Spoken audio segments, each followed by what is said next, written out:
Okay, now let's take a look at strength training for the linebacker. Now, linebacker is a very, very important position, or they play a very important role in the game. Without good linebackers, I don't think there's ever been a successful team. Got to have your linebackers. All right, so a linebacker needs many physical qualities. The base of all of these qualities is strength. Once you have the strength, then you can get explosive power. You can get speed. You can get quickness. All of these are key factors for a linebacker. So if you don't have the base strength, you're never going to be able to get there. So let's take a look at their strength. How can you develop strength? Well, there are many programs. You can say, well, let me just get the legs stronger. That's simple. We can get the legs strong, just do squats, do some calf raises, do some leg extensions. That doesn't mean you're going to be a better linebacker. Everything's got to be more specific. What does the linebacker have to do? Well, he's running. That's probably number one. He has to run to his opponent. He has to run to catch his opponent. He's running to meet the opponent. So he has to be on the move. So when we talk about strength, we need more strength of the muscles that are involved in moving him. Then we'll take a look at when he's hitting. Then he needs strength for that too. But again, it depends upon the type of hit. But the key point that I'm trying to bring out here is the need for specificity. You got to look at specific actions and then develop strength for those actions, not just general strength. Most people can do this. Go to a trainer, go to a strength coach. They'll get you strong. But it doesn't mean you're going to be a better linebacker. So when we take a look at leg strength, okay, what's most important for a linebacker, if we were talking about speed and quickness, is the strength of the hip flexors. They're the ones that drive the thigh forward. Without driving the thigh forward, you're never going to be fast. So that's the key. You need a powerful push-off with the ankle. So we need an exercise for the ankle. We need the calf raises, and we need the knee drive.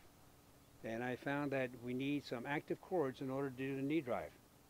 There's no other way that I know of that you can do an effective knee drive unless you have a good cable system that's adjustable where you can use it. But you can't do fast reps on it. You do singles, because if you do reps, the weights are going to jam, and then you can jump off the pulley and so on. So that's why we use active cords. With the active cords, you can do it many different ways. For repetitions, for one initial blast, to develop more strength, and then, depending upon how we change the execution, more explosive power. So it's a combination of both.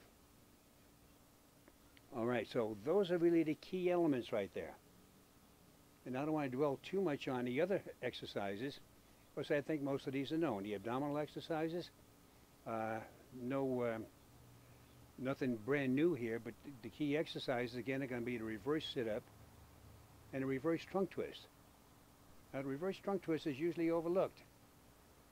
See, and then a more advanced exercise is going to be the Russian twist. But the Russian twist has got to be done on a glute ham developer so the body's level.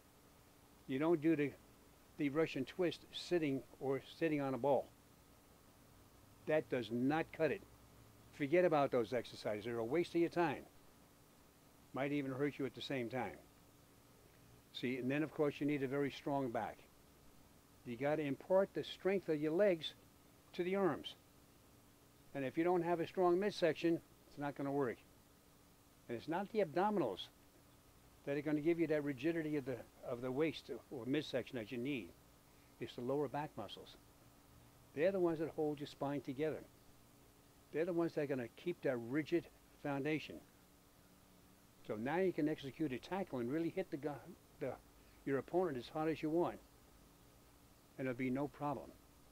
You'll be able to transfer all of the forces. Then for the arm, see, for the upper body, it's hard to say any one exercise. Depends upon how you're going to execute the tackle. Are you going to dive and catch him? Then you need certain exercises done overhead. Are you going to hit him straight on? Then you're going to need other exercises. So we have to take a look at the technique.